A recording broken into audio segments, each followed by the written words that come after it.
Hey guys, how's it going? Kripp here.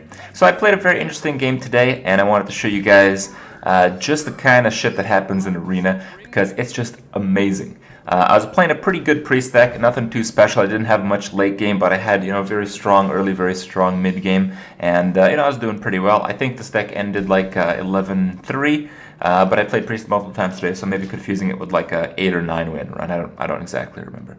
So pretty typical stuff. You don't want to coin out anything at the start when you play priest or really anything against warrior, because you're going to get fiery war axe. And just to back up a little bit more, even I'm talking right now because as you can see, I'm stuffing my face with some veggie sandwiches and soon to be some other delicious goodies.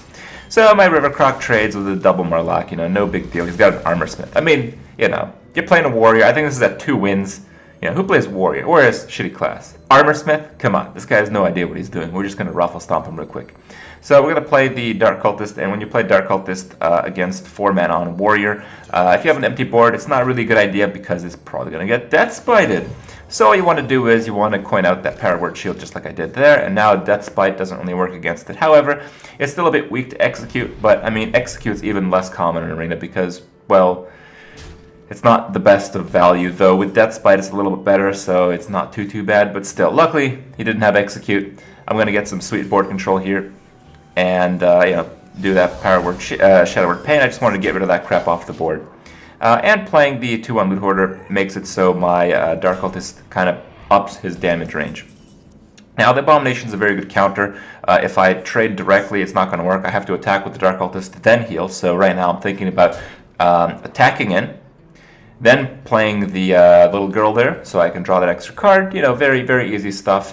Abomination is not really that effective. Essentially, it just does some damage to the Dark Cultist and trades for basically half of that and the Loot Hoarder, which is very good trade for the priest. So right now, this warrior's getting absolutely ruffle stomped, which is no surprise because, again, who plays warrior in Arena? Only noobs, right?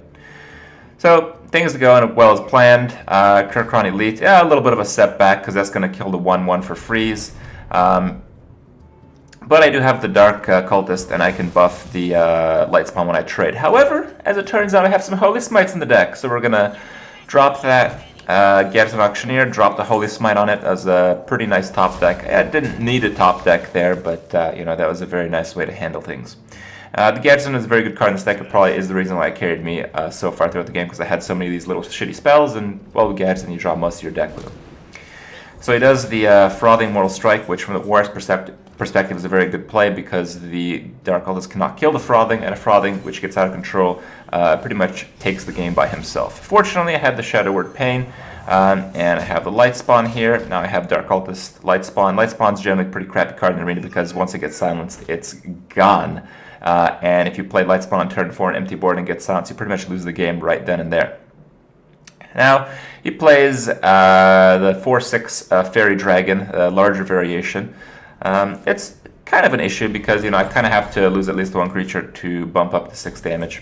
So, the way you do things here, you attack with the Dark Cultist, then it buffs the Light Spawn, then the Light Spawn attacks in, and then you heal the Light Spawn because you don't want to take too much damage.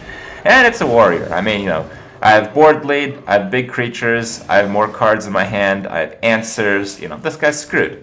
So I just play some creatures there. The Ghoul's going to absorb weapon. Oh, it turns out he has Brawl. Of course, every warrior in Arena has Brawl, of course. And every time you get Brawled, obviously the shittiest creature possible is the one that wins, and he draws a Yeti, which is pretty much the best way you can use 4 mana. So as it turns out, I'm not doing so well suddenly. In all reality, Brawl is a pretty crappy card. Oh! Thoughtsteal Beast. Those eyes are wide open, guys. That is usually not the legendary that you pick when you have 3 legendaries to pick from in Arena. So the reason here is, I attack face with the Ghoul. Hopefully he plays like a 3-attack creature. I can Shadow Menace to get some value back. I still got the Tiger. I still got this game. No big deal. And then he draws the Beast. And charge. Holy shit.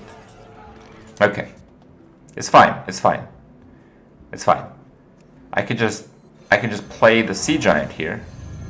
So I'll trade for that, and then get the Yeti down. All right. I mean, he might have 5 damage, but probably not, because if he had an Arcanite Reaper, he would hit me with it already. And if he doesn't have that, I might be able to come back still. It's kind of a ridiculous game, but I still got this. It's not a big deal.